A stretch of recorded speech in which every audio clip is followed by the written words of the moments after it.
औरतों को मर्दों के बराबर खड़ा नहीं किया, पीछे ढकेला। तो अल्लाह ताला बता रहा है कुरान के अंदर कि जैसे मर्दों को कमाने का हक है वैसे औरत भी कमा सकती।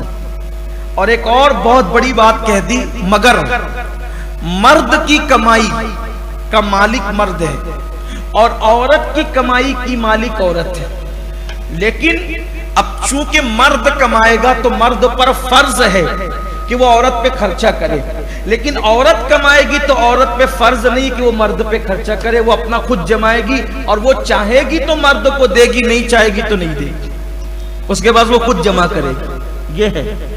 इससे पता चला कि हमारे यहाँ औरतों को कमाने से नहीं रोका गया, औरतों को कमाने से नहीं, एक हद मुकर्रर की गई कि वो कर सकती है, जो भी काम वो करना चाहे कर सकती है, लेकिन उस काम के करने में उससे हराम काम नहीं होना चाहिए। जैसे अगर वो बिल फर्ज, एक समझाने के लिए कह रहा हूं, अगर वो किसी स्कूल में टीचर बनकर जाती है, किसी हॉस्पिटल में डॉक्टर बनकर जाती है, इसी तरीके से किसी ऑफिस के अंदर कोई ऑफिसर की हैसियत से जाती है, इस्लाम सिर्फ ये कहता है कि औरत पर इस्लाम ने जितना पर्दा फर्ज किया है उस पर्दे की पाबंदी के साथ वो सारे काम कर सकती है जिसकी इस्लाम ने इजाजत दी।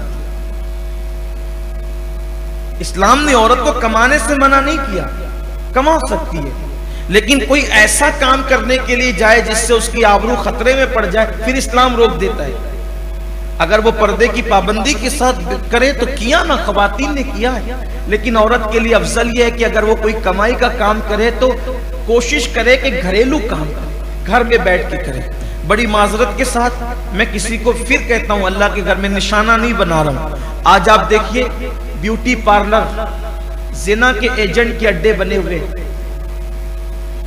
जिना जितना ब्यूटी पार्लरों से आम हो रहा है, चेहरे बनाने के बहाने, खूबसूरती के बहाने बेटियां जाती है और वहां पर बाज़ाब्ता तौर पर जिना के दलाल बैठे हुए बेटियों को वर्गलाते रहते हैं और लोगों को, हराम काम करने वालों को लड़कियां सप्लाई करते रहते हैं। इसी तरीके से मसाज के अड्डे, ये मसाज की लानत भी शुरू भी है, ये भी माज़अल्लाह ताला जो है वो जराइम के अड्डे बने हुए, वहां भी दलाल बैठे हुए।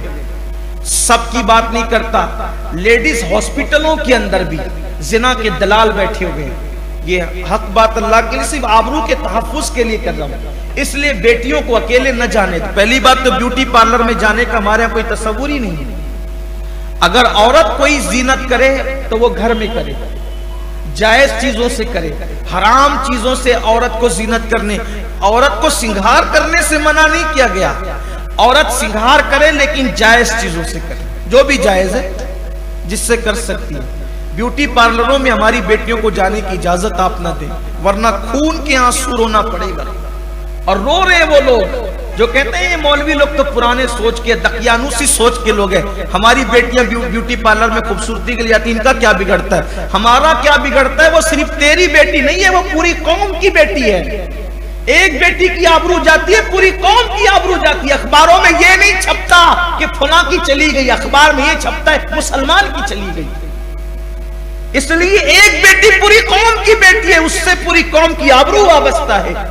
इसलिए मेरी गुजारिश है, मैं सारे हॉस्पिटलों को मशकूक नहीं कर रहा हूं, मालेगांव वालों, गुंबदो मीनार के शहर में रहने वालों, सारे ब्यूटी पार्लरों पे उंगली नहीं उठा रहा हूं, लेकिन ये जरूर कहता हूं, सूना जंगल रात अंधेरी, छाई बदली काली है, सोने वालों जागते रहिए, चोरों की रखवाली है। हॉस्पिटलों के अंदर भी जिना के दलाल बैठे हुए, होशियार रहना।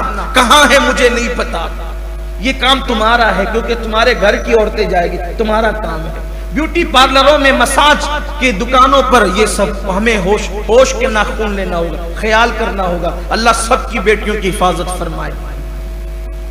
औरतें जाएं कमाने के लिए, लेकिन आबरू बेच कर ना जाए।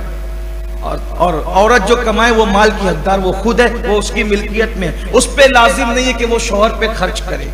हाँ, अगर वो करेगी तो उसका एहसान होगा, लेकिन इस पर बड़ा ख्याल रखे, कहां भेजे कहां नहीं भेजे, इस पर जरा गौर कर लेना। बल्कि मैं तो ये कहता हूं, इस्लाम ने इजाजत तो दी है, लेकिन हालात ऐसे हैं कि आज तो भाई इस्लाम ने तो औरत को मस्जिद में भी आने की इजाजत दी थी ना, लेकिन जब आबरू खतरे में आ गई तो रोक दिया गया।